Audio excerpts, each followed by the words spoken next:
하나님을 찬양합니다. 우리가 함께 살아가게 하신 하나님을 찬양합니다. 오늘은 남성과 여성으로 창조된 인간이라는 주제로 창세기 2장 18절 말씀을 묵상해 보도록 하겠습니다. 여호와 하나님이 이르시되 사람이 혼자 사는 것이 좋지 아니하니 내가 그를 위하여 돕는 배필을 지으리라 하시니라. 아멘.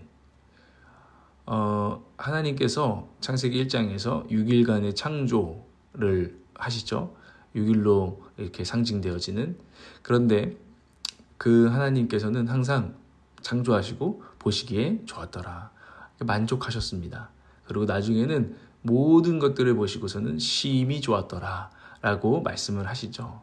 그런데 이 장에서 하나님이 그 과정 가운데 보시기에 좋지 않은 것도 있었다라는 것을 우리는 말씀을 통해 발견하게 됩니다. 그게 오늘 사람이 혼자 사는 것이 좋지 아니하니 라는 말씀이죠. 그래서 돕는 배필을 하나님께 지으셨다라는 장면입니다.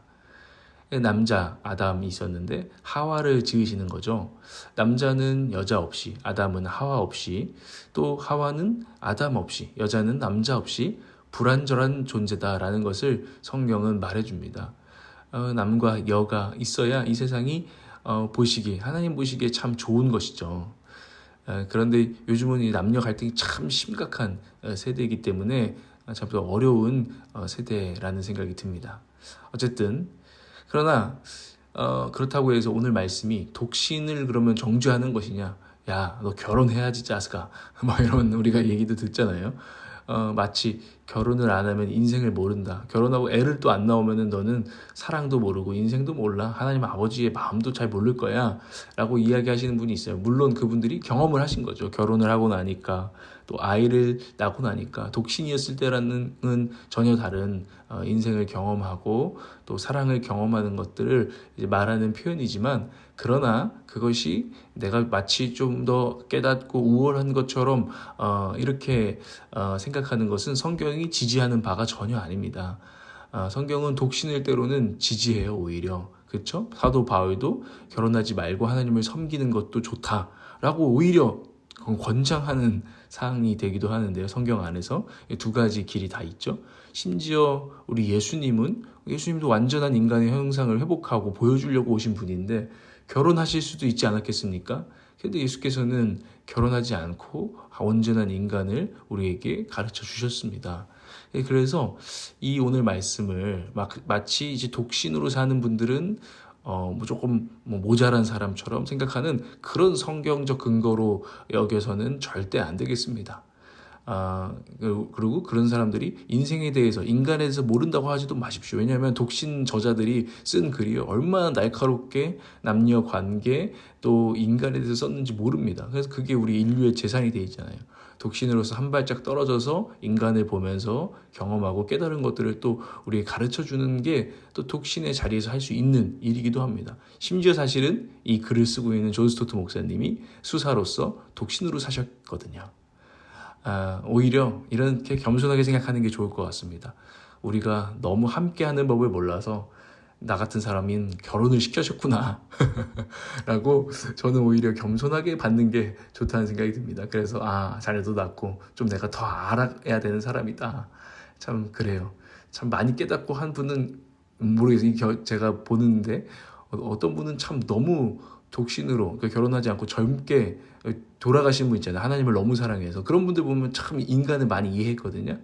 그런 분들보다는 제가 부족해서 결혼도 하고 인생을 더 두셨구나 라는 생각으로 오늘 말씀을 생각하면 여러분에게도 좋지 않을까 이런 생각이 듭니다. 어쨌든 하나님께서 보시기에 사람 혼자 사는 것은 좋지 않았습니다. 그래서 돕는 배필을 주셨습니다. 돕는 배필이 뭘까? 단순히 내 소울메이트, 내 부족한, 나 이 공허한 삶에 부족한 나를 채워주는 그 존재라고 우리가 해석할 수도 있겠지만, 이 돕는 배필은 협력관계라는 것입니다. 파트너십이라고 하죠. 그냥 리더와 팔로워의 관계가 아니라 요즘도 이 사회에서도 많이 쓰고 있습니다. 파트너십이다라는 말이요. 협력관계다. 그러니까 누가 위아래에 있는 것이 아니라 함께 동등한 관계 가운데서 서로를 돕는 파트너로서 살아가는 그런 존재다라는 거고요. 또 배필이라는 말에는 원어적으로 적합성이라는 말을 생각해 볼 수 있다고 합니다. 영어로는 suitability라고 하는데 suit가 우리가 수트 입잖아요. 몸에 딱 맞춤 정장 얘기하는 거예요. 그런데 이게 적합하게 자기에게 딱 맞는 이런 적합성에 대한 이야기라는 겁니다. 그런 면에서 성경적인 가치관은요, 우리 가운데 있는 몇 가지 좋지 않은 비성경적인 것들을 몰아냅니다. 그 중에 하나는 오랜 역사적으로 우리 가운데 있는 남성 우월주의죠. 남자가 여자보다 더 높다. 심지어 한 150년 전만 해도 100년 전인가요? 150년 전인가요? 정확한 연도는 없지만 생각보다 얼마 되지 않을 때까지 그 자유로운 미국에서도 여자는 투표권이 없었습니다. 왜요? 그 안에는 여자는 남자보다 이성적이지 않고 감정적이고 조금 열등하다라는 의식이 있었기 때문입니다. 이게 남성 우월주의죠. 그러나 그렇지 않다는 것을 우리 세대는 지금 경험하고 있습니다. 그러나 또한 극단적인 페미니즘도 있습니다. 남자는 다 필요 없어. 남자들은 뭔가 여자들보다 이런 말 하잖아요. 남자들은 여자들보다 좀 철이 빨리 안 들어. 뭐 이런 얘기들도 하잖아요. 그러면서 남자를 마치 조금 더 어린 것처럼 취급하는 이런 정신 사상도 지금 이 세대 가운데 또 우리 안에도 스며들어 있습니다.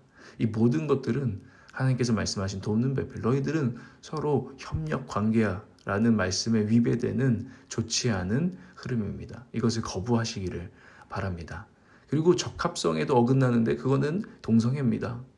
게이 또는 레즈비언, 이 모든 것들이 적합해야 되잖아요. 남자와 여자의 몸이 다르고 성적으로 결합하는 것은 남자와 여자로 하나님께서 딱 적합하게 만들어 놓으신 겁니다. 근데 그것을 깨는 것은 하나님의 창조 질서를 어긋나게 하는 것입니다. 그리고 그것은 결코 행복을 줄 수 없습니다.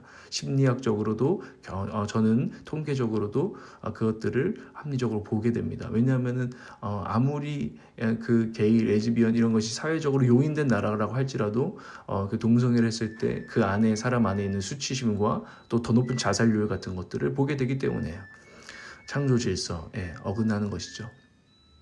그것을 억지로 버티고 있다고 한들 이것은 분명히 하나님의 뜻이 아니고 정말 인간의 행복과는 어긋나게 되는 결과를 초래하는 것입니다. 이게 돕는 배필에서 협력관계와 적합성 가운데 우리가 생각해 볼 수 있는 내용들입니다. 이 말씀을 근데 오늘 그래 난 싱글이고 난 너무 외로워 나도 빨리 돕는 배필을 주세요. 그래서 어떤 결혼으로만 이렇게 좁게 이해하는 것은 좋지 않습니다. 아까도 독신 이야기를 우리가 했잖아요. 폭넓은 말씀에 대한 이해가 필요합니다. 칼뱅은 오늘 이 구절을 해석하면서 이렇게 썼습니다. 고독은 좋지 않다라는 메시지로 볼 수도 있다. 그러니까 사람이 혼자보다 함께가 좋다라는 것을 깨달아야 된다는 것이죠.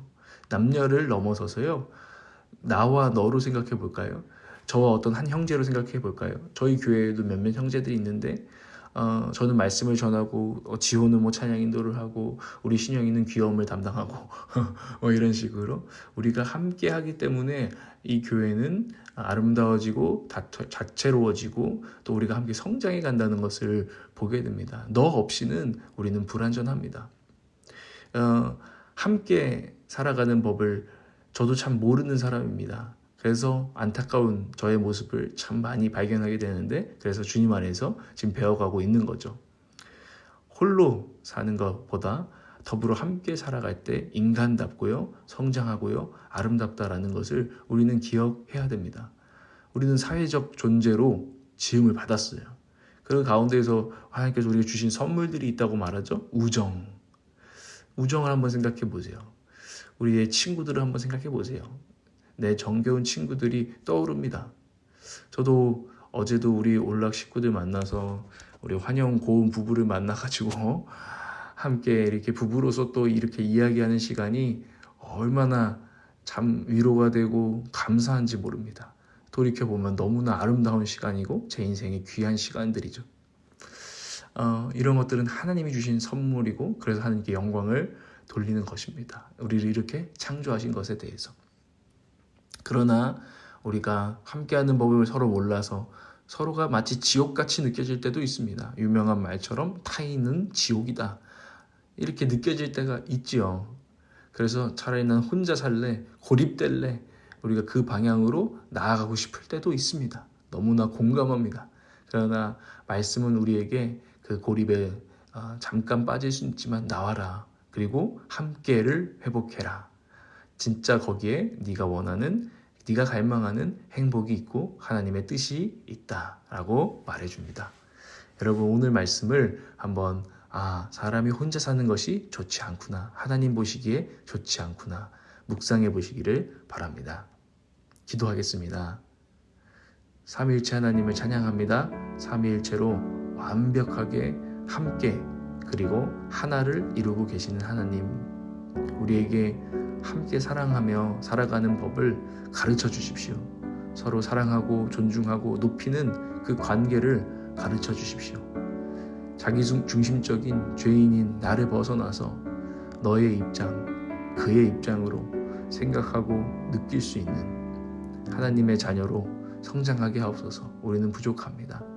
그래서 나를 찾으려고만 하는 이 세대 가운데 나는 나야, 나를 사랑할 거야 라고 계속 외치고 있는 이 세대 가운데 성경이 말한 대로 나를 잃어버림으로, 나를 잊어버림으로 하나님을 사랑하고 이웃을 사랑하는 그 세계 가운데 진정한 행복을 경험하는 거듭난 영혼으로 우리를 인도하여 주시옵소서.